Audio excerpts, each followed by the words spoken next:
जेव्हा शिक्षणाला धंदा केला जातं तेव्हा ती चूक सुधारली जात नाही, उलट ती अधिक वाढते आणि याची अंतिम किंमत आपली मुलं मोजत आहेत. राहुल गांधींचा हल्लाबोल, सरकारच्या कमाईचं गणितही सांगितलं.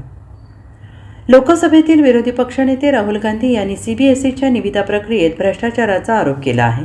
त्यांनी दावा केला आहे विद्यार्थ्यांच्या उत्तरपत्रिका स्वयंचलित रोबोटिक स्कॅनरऐवजी मोबाईल फोनने स्कॅन करण्यात आल्या. विद्यार्थी सार्थक सिद्धांची एक पोस्ट शेअर करत राहुल गांधी यांनी म्हटलंय की ऑनस्क्रीन मार्किंग सिस्टीमची निविदा ऑगस्टमध्ये पुन्हा जारी करण्यात आली. यावेळी अनेक अटी काढून टाकण्यात आल्या. स्कॅनिंगची गुणवत्ता 300 DPI वरून 200 DPI पर्यंत कमी करण्यात आली. राहुल गांधी यांनी म्हटलंय अस्पष्ट उत्तरपत्रिका, गहाळ झालेली पाने आणि प्रति स्कॅन न होणे या केवळ तांत्रिक चुका नाही, तर त्यांच्यामध्ये एका विशिष्ट विक्रेत्याला फायदा व्हावा यासाठी केलेल्या कराराचा हा परिणाम आहे. राहुल यांनी म्हटले की ही एक फसवणूक आहे, ज्या प्रत्येक विद्यार्थ्याचे गुण चुकीच्या पद्धतीनं मोजले गेले. धर्मेंद्र प्रधान आपल्या पदावर कायम आहेत. मोदींचे मौन आता केवळ उदासीनता राहिलेली नाही, ते या गुन्ह्यातील त्यांच्या सहभागाचे द्योतक आहे.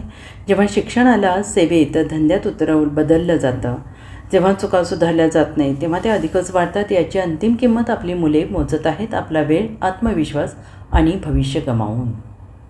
Bureau report, SBN Marathi, Delhi.